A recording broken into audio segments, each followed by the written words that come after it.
باللسان سے معاملہ شروع ہوتا ہے، تصدیق بالقلب سے ہوتے ہوئے پھر آخری سٹیپ پہ وہ ہے عمل، یعنی جو ہم نے کہہ دیا دل سے اس کی تصدیق بھی کر دی، اب عمل اس کے مطابق کرنا ہے۔ یہ ہے مسلم۔ 3 شرائط ہیں کلمے کی، پہلے اقرار، پھر تصدیق دل سے، پھر اس کے مطابق عمل۔ اب آج ہمارا عمل اس نالائق بیٹے کی طرح ہے، باپ پیاسا بیٹھا ہے اور باپ کہہ رہا ہے کہ بیٹا مجھے پانی پلاؤ۔ بیٹا کہتا ہے کہ ابا جی میری جند میری جان، ابا جی میں آپ پہ قربان، بیٹا پانی پلاؤ۔ ابا جی آپ بیٹھ گئے، آپ نے بولنا بھی نہیں، جان دوں گا آپ پہ۔ اچھا باتیں تو وہ کرتا رہتا ہے لیکن والد کو پانی نہیں پلاتا، تو کیا ہم کہیں گے کہ وہ تابعدار بیٹا ہے؟ نہیں، تو کہے گا میں عاشق بھی ہوں، میں جان بھی دیتا ہوں، میری جان سے عزیز میرے والد صاحب، سارے ڈائلاگ وہ کہہ دے گا۔ آخر میں جب وہ پانی نہیں پلائے گا تو ہم کہیں گے کہ یار دیکھو کتنا بڑا فراڈی ہے، اپنے باپ کو بھی معاف نہیں کرتا، اس کے ساتھ بھی چل لسانی سے کام چلاتا ہے، وہ پیاسا اس کی پیاس بجھانے کے لیے کچھ نہیں کرتا۔ آج اس نالائق بیٹے کی طرح آج ہم ہو گئے۔ ہم آقا دو جہاں صلی اللہ علیہ وسلم ان کے عشق ان کی محبت کے دعوے دار ضرور ہیں، مگر جو خصوصیات میرے نبی میں تھی وہ اپنانے کو تیار نہیں۔ جن چیزوں سے انہوں نے روکا ان سے رکنے کو تیار نہیں، جو عمل کرنے کا حکم دیا ان کے کرنے کو تیار نہیں، اس کے باوجود ہی ہم اللہ کے رسول سے ہماری محبت ہم تو جان دے دیں گے۔ آج اس بیٹے کی طرح ہماری حالت ہو چکی ہے۔ تو اسی طرح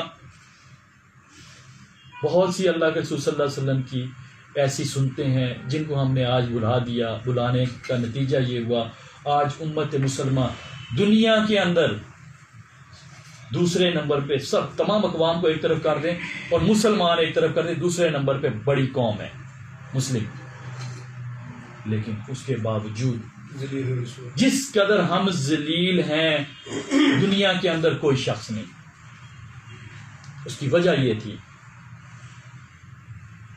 اللہ اکبر محمد رسول اللہ صلی اللہ علیہ وسلم کی تربیت، جس کو عملی طور پہ ہم نے اقرار باللسان کیا، تصدیق بالقلب کی، اس کے بعد عمل کی طرف ہم نہیں آئے۔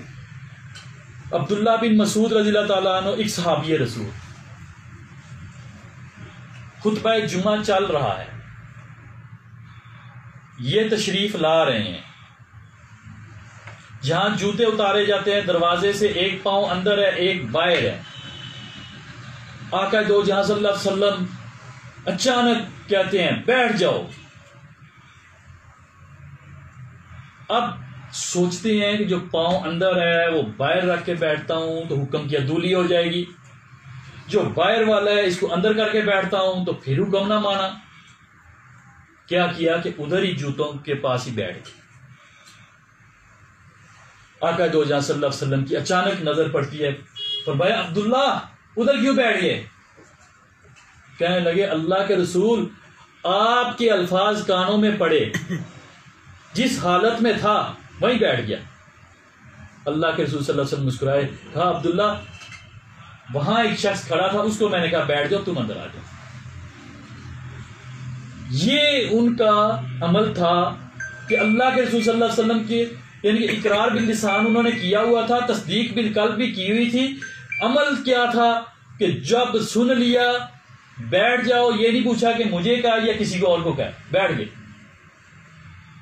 تو آج ہماری حالت یہ ہے کہ ہم سننے کے باوجود ہم نہیں میں سنیا ہی نہیں، یہ فلانے واسطے کیا ہوئے گا، یہ حکم اس کے لیے ہوگا، یہ میرے لیے نہیں، یہ اس کے لیے ہوگا۔